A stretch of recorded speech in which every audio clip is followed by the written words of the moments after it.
The gift of another year.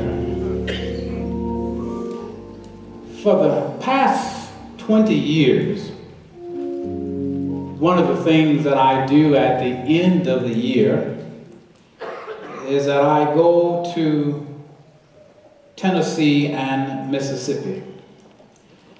I don't go just to visit family, because it is my time of spiritual retreat. Those of you that have ever been to a little town called Humboldt, Tennessee, will know that there's not much there.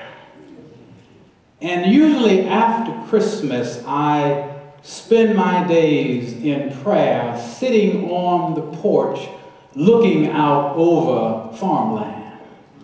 It's my time. I do it every year for the past 20 years as I pause to reflect on a year. And I pause to think about what has happened in the year before. I encourage you, take some time out of the year. It don't have to be the end for you, but take some time out of the year to walk down memory lane and to see how God has blessed you. Well, first of all, you have been blessed to see another year. Yes, we've made some mistakes, we've tripped, we've fumbled, but for whatever reason, God has blessed you to see another year. Point number two, never ever take it for granted that you will always see a new year. Never take it for granted that just because you've seen a lot of years that you will see a new year. And so as I was doing some spiritual reflection, sitting out there in Humboldt, Tennessee, overlooking farmland, dawned upon me that in 2014, whether it was our members or family related to our members, that we said farewell to 17 people in 2014. 17 funerals in 2014. The youngest being 6 months old and the oldest being 91. 17 people went home, crossed over from earth to glory, but for some other reason you're sitting here today. I want to ask you, what will you do with the gift of being alive for another year? Now, I don't know the theology. I don't have divine intellect as to why God has transferred some from earth to glory and why he has left others here. But I do know that the fact that you have been allowed to live and to see a new year is a blessing. For whatever reason you are here, for whatever reason you are here, and it is a gift. Don't assume that you're just here because you work out at the gym every day. There's a lot of folk that work out at the gym every day that are now working out in the cemetery. Let's not assume that it's because you shop at Whole Foods and you get the organic stuff. Let's not assume all of that nonsense, but let's say, God, you have blessed me to see another year.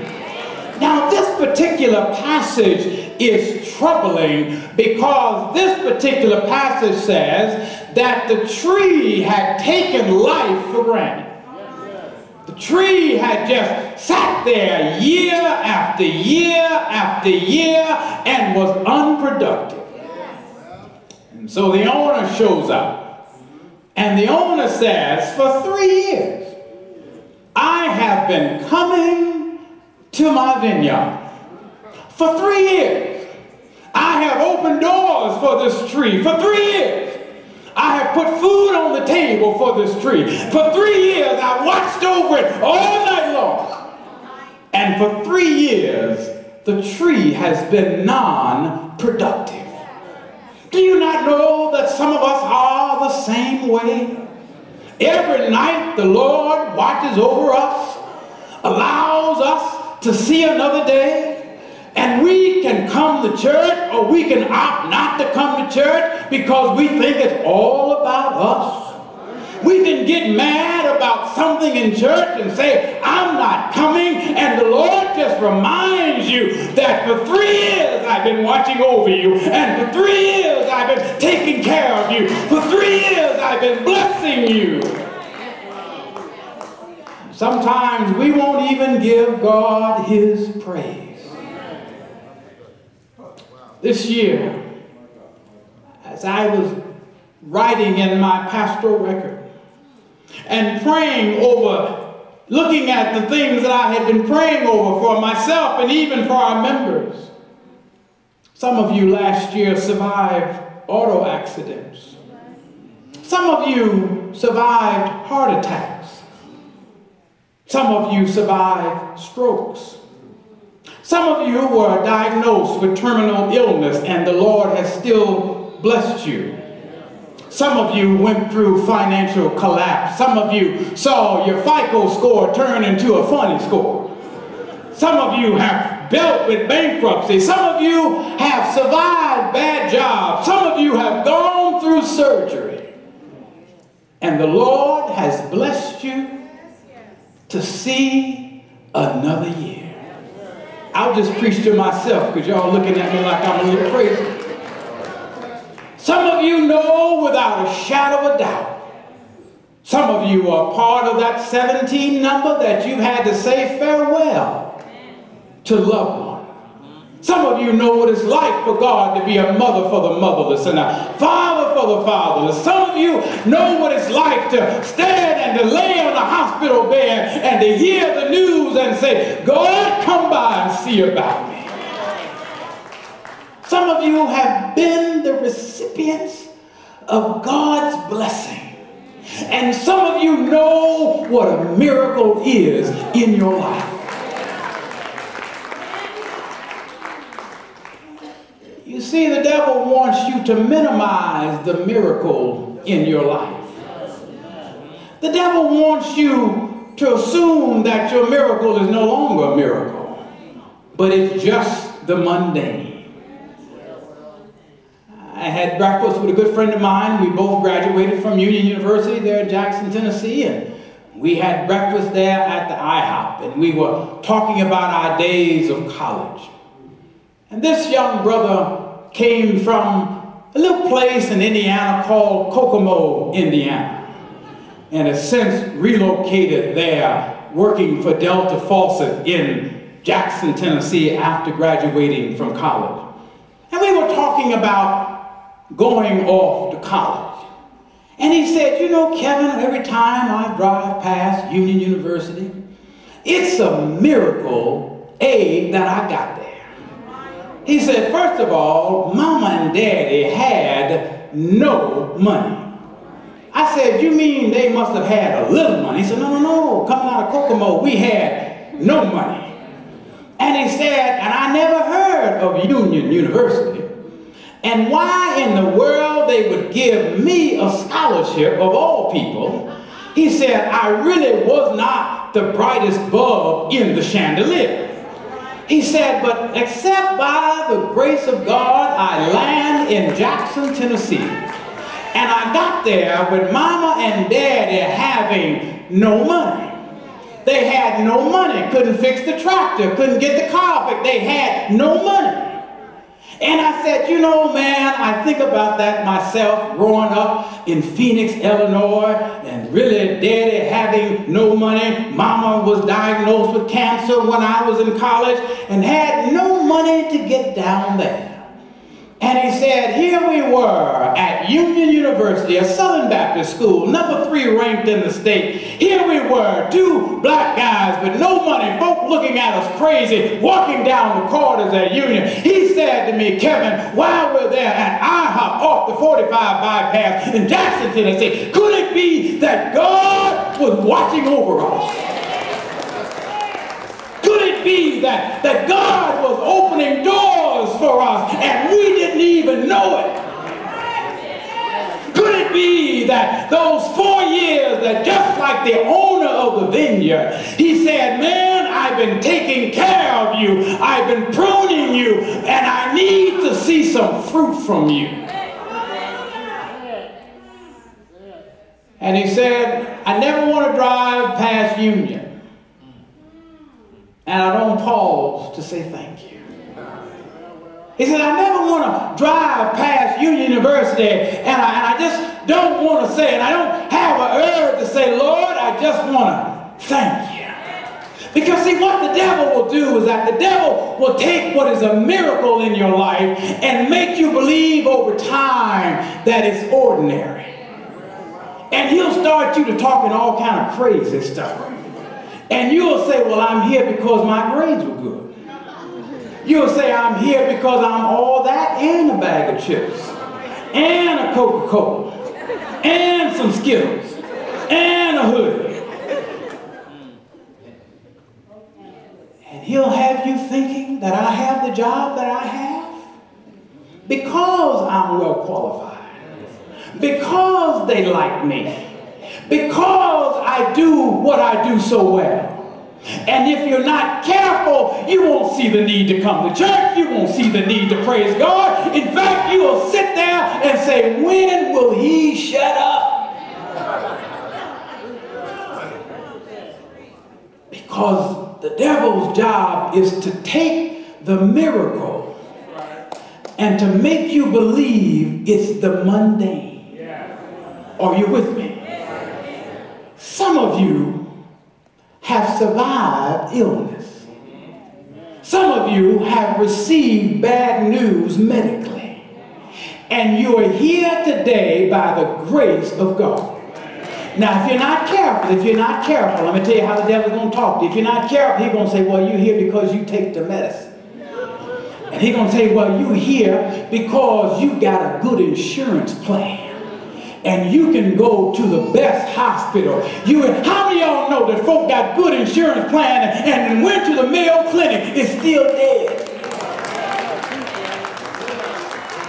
And so what he will try to do is to help you move from understanding and acknowledging the miracle in your life, the blessing in your life, and to assume that it's the mundane.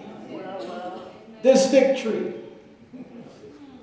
took all of the blessings from the owner and gave back nothing. This fig tree, every day, the fig tree was receiving the nutrients of the land, was receiving the pruning from the husband agency, and produced nothing. How many of you here today, you know for a shadow, without a shadow of a doubt, that God has blessed you? You know for a shadow of a doubt that if it had not been for the Lord on my side in 2014, where would I be?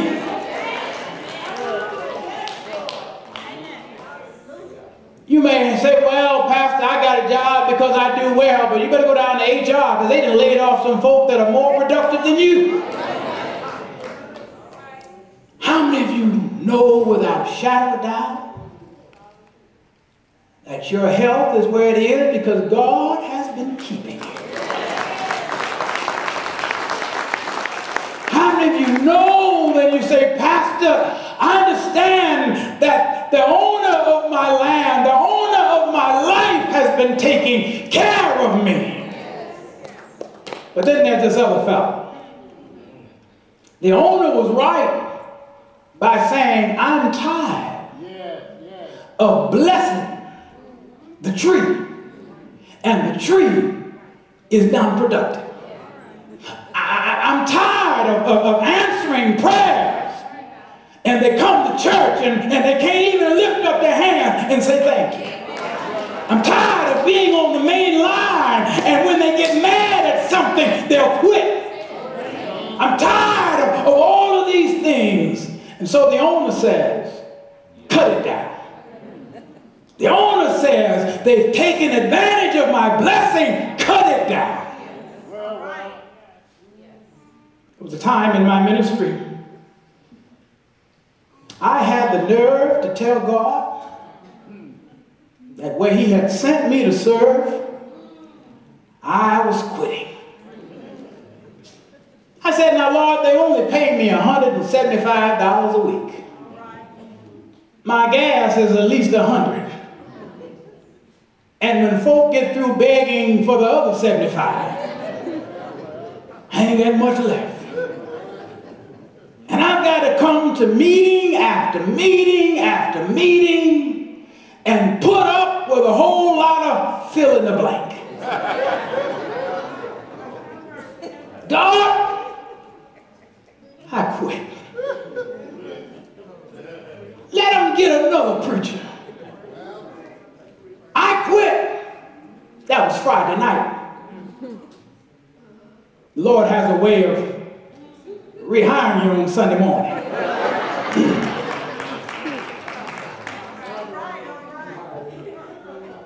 And I said to the Lord, wait a minute, I quit. And the Lord reminded me, for 3 years, I took care of you. 3 years, I opened doors that no man could shut. For 3 years, made a way for you down at Union University. When Claire and Theodore didn't have no money, 3 years. Opened doors for you to go to Memphis Theological Seminary, 3 years. I made a way for you to go to grad school, 3 years. Put food on your table. I watched over you all night long. You better get your butt back there on Sunday morning and give God all you got. Hey!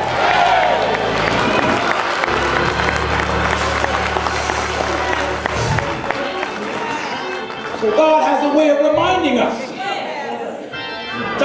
Sometimes you want to get frustrated. Sometimes you want to throw in the towel. Sometimes you want to say, Lord, I'm finding me another church. I'm so tired of that Bedford fella. I'm tired of them deacons. I'm tired of the church. I'm tired. They don't even smile at you on the usher board. I'm tired. But the Lord will tell you, 3 years, I watched over you all night long. I took care of you. In the midnight hour, you can call me up and you can tell me what you want. When you were sick, I healed you. When you were lonely, I was your company keeper. I made a way out of no way. Get back in there.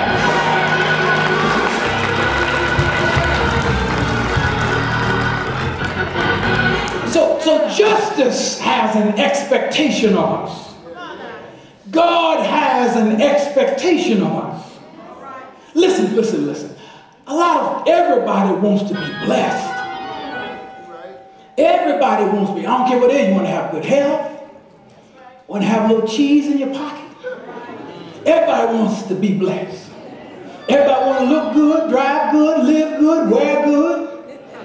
Everybody wants to be blessed. And God is in the blessing business. But God also has expectations. That when I bless you, when I take you from a bad job to a good job, I have expectations. That when I open doors for you that no man can shut, I have expectations. That when I make a way out of no way for you, I have expectations. When I take you from the hood to a good neighborhood, I have expectations. But then number two, there's this fella in this passage. He is the keeper of the vineyard. And I like this guy. Because this guy admits the obvious. He says to the owner, you are right. You should be mad. You are paying me. You own this land. You have to put good nutrients in the ground. You should be upset because the tree has not been productive. Now, there are a whole lot of reasons why the tree could not be productive. Number one, the tree, as best from this passage, is 3 years old. And we do know that fig trees in 3 years rarely produce any fruit. So it could be that the owner had some unrealistic expectation, because it takes anywhere from 3 to 6 years for a fig tree to start producing any kind of fruit. So he could have some unrealistic expectation. There could be too much nitrogen. There could be lack of water or overabundance of water. There are all kinds of reasons why the tree may not be producing fruit. But one thing we do know is that the tree for 3 years has produced nothing. Can we agree on that? We also know that for 3 years the man has been taking care of the tree. Can we agree on that?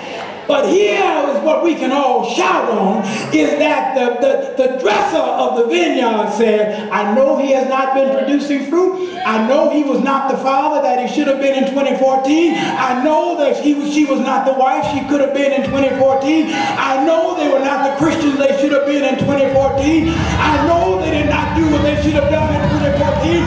I know they did not support the Lord like they should in 2014. I know that they have not done. They still gossiping. They still lying. They still backbiting. But give them another year. Give them another chance. Give them another opportunity.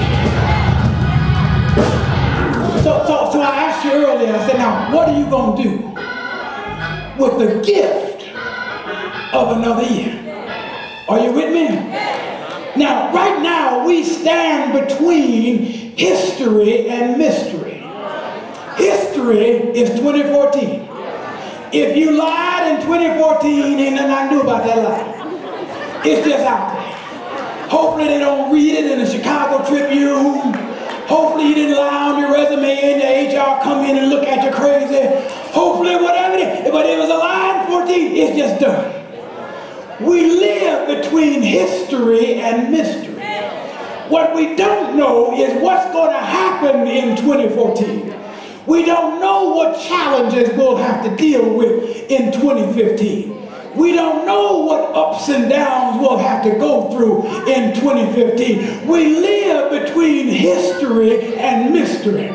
But one thing that we do know, I don't know about tomorrow. I don't know what challenges I'll have. But I know who holds tomorrow. I know he'll take care of me. I know that he stands right there and he's pleading on the right hand of the Father. And he's saying, give him another year. Give him another year. Yeah, they were still gossiping in 14, but give him another year. And listen to what he said. He said, I'm going to dig around him. I'm going to fertilize him. I'm going to send the Holy Ghost.